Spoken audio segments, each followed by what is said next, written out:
Hey folks, so it's been an interesting couple of days for me. I have noticed this sort of decline in contentedness or satisfaction with my life. And so, one thing I'm going to do today in person with you is look over my intended legacy to see if there are any clues or cues for what I can do to improve the way that I'm showing up in the world, um, so that I can get this sort of figured out. Obviously, there are a lot of different ways to tackle this. I did start with the foundation, so I've been drinking my water, ate healthy today, with the exception of a bag of chips. I ate, mostly just green things. Had a little bit of meat for dinner, but it was turkey, lean. So, pretty energized, pretty fueled. I got enough sleep yesterday. Earrings are falling out my ear. Got enough sleep yesterday. Woke up on time and early, and actually had time to do a really nice, slow meditation this morning before going to work. So, got everything on the foundational level taken care of. Also got some good hugs in today. Um, Took time to be outside, went for a walk. So all of the bases are covered. So at this point, I'm thinking maybe there's something outside of the normal maintenance that I should be taking a look at. So I'm going to look at my intended legacy. So begin with the end in mind. For me, as I showed in that earlier video about my life plan book, legacy is really comprised of two parts. So there's how you want to be remembered and what kind of world you want to leave behind. I quickly went through how I want to be remembered in that first video, right? So by the different constituencies in my life, my husband, my kids, my family, my friends, my tribes, my career, my mentors, right? All these different areas. Figured out how I want to be remembered by them. But today I really want to look at what type of world I want to leave behind and just ask myself, am I fitting into those buckets? So the type of world that I'd like to leave behind is one where the life I live makes these following dreams a reality for everyone. The first dream that I hope to make a reality is having handshakes be replaced by hugs. I feel that handshakes are really informal. They are a very business-oriented form of greeting, and we typically do it without even being aware. Like, you naturally go to extend a hand for a handshake without, in my experience, without truly wanting to connect with someone, versus opening your arms for a hug. That is a genuine connection. There's an embrace. There's an instant moment of acceptance. I feel like that goes along with hugs. You can shake hands with somebody you don't like, but it's kind of hard to hug someone you don't like, right? So the reason that I've used that as sort of the tagline for one of the changes I want to make in this world is really, I want us as a species, as humans as a species, to evolve out of hatred. And part of that evolution, I hope, is that race becomes a concept of a past, not heritage, not identity, but race used as a form of separation. And I didn't say racism because obviously we want that eradicated, but just things that we are using to separate. So in the way that I see my homegirl, I'm like, yes, hey boo. I want that to be the case for everyone I interact with, as well as others. And I realized I've stepped out of this. There was a point where I still automatically hug people when I first meet them if I'm being introduced by a mutual friend or someone whom I respect. But if there is a stranger that I'm meeting for the first time and I'm the introductory point, obviously like with parents that I'm meeting at the school, at work, there's a hesitation. I feel comfortable hugging the students that I work with because I'm working with them, but parents, I just feel this uneasiness. So something I'm still working on. Eventually going to get there, replacing handshakes with hugs. Obviously only for people who are comfortable with hugging. I don't want to force people into hugging. And I've met people who prefer not to be touched in the hugging way, and I embrace that. I accept that. Next thing that I'd like to leave behind in the world, the next world change I'd like to make, is that self-awareness and growth are major parts of the education system. So self-doubt as we know it, this not enough syndrome, will be so rare that it's almost looked at as a mental disorder or just a very huge abnormality. I think right now not enoughness is common. It's a common denominator with a lot of people. Um, something you see often is why there's so many people becoming coaches and finding thriving careers, because there's this epidemic of people feeling like they aren't enough, feeling a lot of self-doubt or low confidence. And with my life and my work, I hope to at least begin the process to make that a thing of the past. Next, assuming positive intent is a cultural norm. It is my personal belief that assuming positive intent would solve a large percentage of this world's societal problems. And it's one of the things you rarely see people do. I see in the workplace culture, in racial situations, in gender-based situations, people always assume the worst of the other. They assume someone's out to hurt them or to get them, or to take advantage of them. And there are obviously people who don't have the best intent in mind, but by assuming positive intent, you can at least be patient enough to get to the point where you can begin to understand someone's intent instead of assuming that it's negative, right? And so I think some byproducts of a world where everyone assumes positive intent is that our children's children will have a very difficult time grasping the concept of war. Like, I don't understand why you would want to fight. Like, why? I just feel like when you assume positive intent, you see the best in people, and you can talk to them from a level of assuming that, oh, I assumed you were doing this out of these positive reasons or for this reason. I don't assume that your intent was to hurt me or to purposely undermine me. So what is it that you're trying to accomplish? Let's talk. I feel like it breeds a ground of understanding from which, I don't know, change can happen. Positive change without violence. Um, Something that I am working on secretly in my lab of personal growth, which is why I call myself personal growth visionary. I'm working on this field of study called optometrics. Um, so there's this form of optimism and the metrics and the way that you can quantify optimism.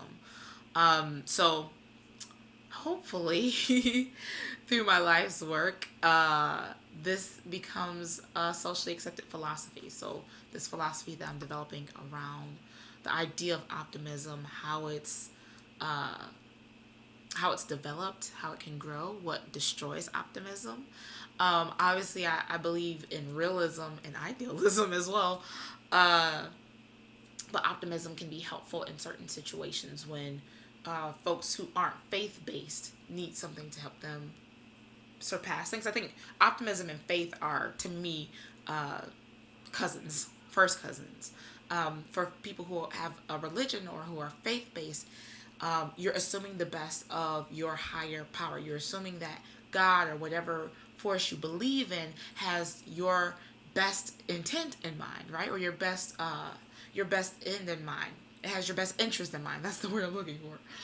And so you would assume positive intent of your creator. That's what faith is, really. Not knowing what's happening, but assuming positive intent in your creator. And I feel that optimism is assuming positive intent of the world, of circumstances, of people, of your environment, without evidence of that. So it's really the study of how faith can be built for people maybe who don't have faith-based religion, or who don't have a religion, but still everyone, in my opinion, has a spirit and has this mind body spirit connection that can benefit from optimism.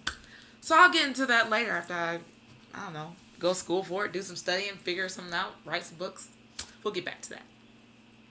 So one of the really huge things that I envision for the world post my life is that everyone is self-actualized by the time they are 30. That means people who are around my age, 28, all these earrings are cooperating. People who are around my age really know who they are, know what they want, know why they're here, and are actually working on their purpose versus trying to find it or craft it or create it. Um, And that's really about expediting the journey of personal growth, because we have all of these generations of wisdom. And how do we pass that knowledge on effectively so that generations beyond us begin to mature in a way that just makes sense? They're not repeating the same personal growth mistakes that we're making now. And so some ideas that I have for how this can happen is identity and purpose being a core class in school. Another thing that I envision is children just being treated as intelligent humans and not less than. This thing that I typically see it in grocery stores and lower income areas, um, where parents are yelling, or not even, it's not even lower income. People are yelling at children, disrespecting children, physically harming children. They're just treating children in ways that they would not want to be treated, and speaking to children as if they aren't human, speaking to them as if they are, I don't know, subservient secondary citizens. Um, and so I just imagine that being eradicated, so there's not a lot of this trauma that children are dealing with that they have to get past first in order to then begin to grow. Um, Personal growth is something that's sought after by youth. Currently, the personal growth industry is tailored to adults, obviously, and typically folks who are like 20 to 50 are the folks, really 25 to 50 are the folks who are like buying personal growth books, going to seminars, signing up for webinars, looking for coaches. And um, I just have this whole thing of like meditation over memes. Like kids are like addicted to growth, in the way that it excites me, because kids love being grown, right?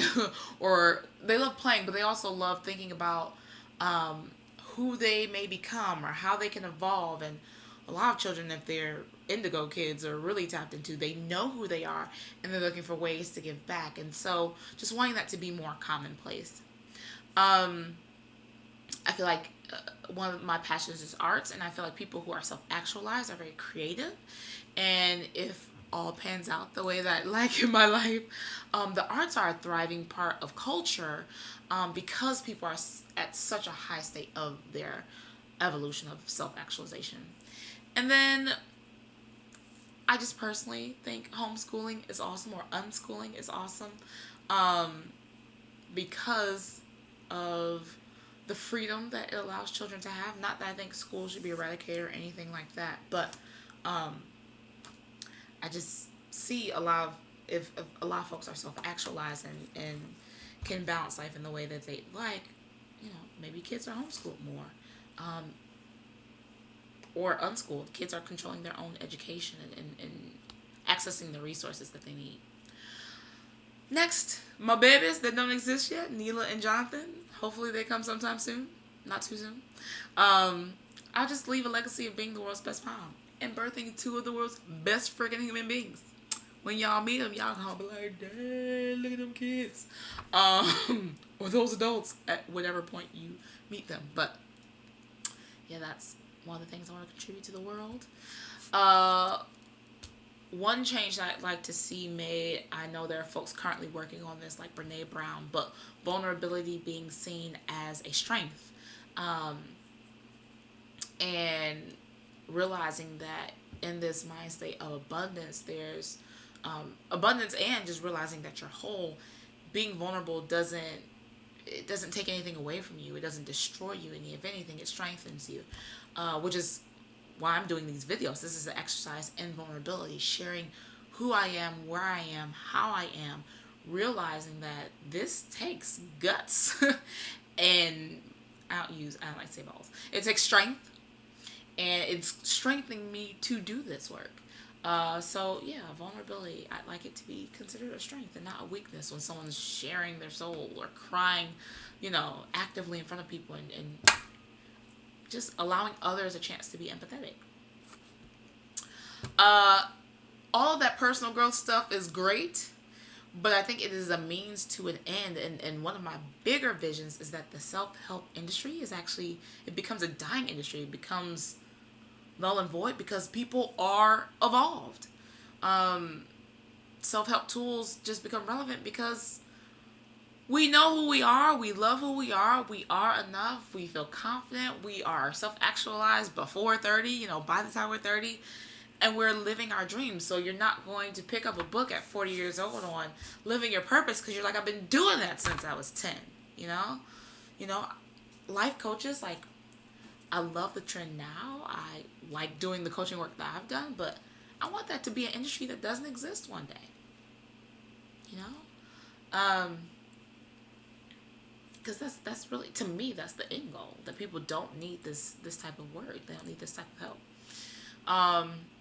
And then as a part of that, because I believe religion fits into the realm of personal growth, personal evolution, personal development, that it works to bring people together in spiritual peace, instead of siloed in religious doctrine.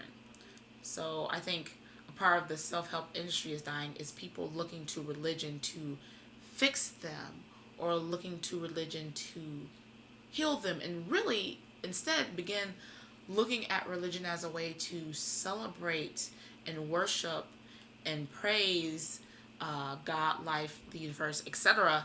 in unison. And then the last one, which is important, is the environment. It's cleaner and safer. Duh. That's why I recycle. That's why I use cloth pads, because don't want to fill landfills with pads or chemicals. That's why I use Bronner soap in every freaking soap dispenser in my house and to wash dishes. And I'm consistently looking for more and more ways to swap out harmful ways of being and doing to more eco-friendly, sustainable ones, because I want my kids to breathe fresh air, but I also want people to feel comfortable just in our environment. And grounding is awesome, so I just put people walk more often, so less emissions, and they'll walk barefoot, get those electromagnetic rays. So this is the type of world I want to leave behind. I'm sure there are other things in there, like how fly people look, because I do want to do fashion work. But in general, these are the dreams I have for the world, the dreams I have for things that are bigger than me. Obviously, I have dreams for myself, but visiting this list just made me feel a little bit more invigorated, a little bit more excited about life. It just reminds me of like what I'm here for, what I hope to do with this life, and it gives me some clues for things that I can start to shift immediately, right? So I know looking at the environment, I'm like, okay, recycling is awesome, but how can I start to reduce my use of recyclable materials, right? I know composting is something that's on my list, so how can I shift into that? Or assuming positive intent. Have I been doing that myself? If I want that to be a cultural norm, world change starts with me, right? World change that you want to see starts with you. The change you want to see in this world, you got to be it. Gandhi says it better than that, but so yeah. If you don't have a legacy list of how you want to be remembered and what kind of world you want to leave behind, and you want some prompts, some writing prompts, or some ideas to figure out how your life may matter after you're gone, hit me up. I can send you some tools that I use to create these documents for myself. Hopefully you found this exciting or energizing, mind, body, and soul. But more importantly, I hope you remember that change is inevitable, but growth is a choice. I'm Brandi Keeler, and I will talk to you tomorrow. Bye.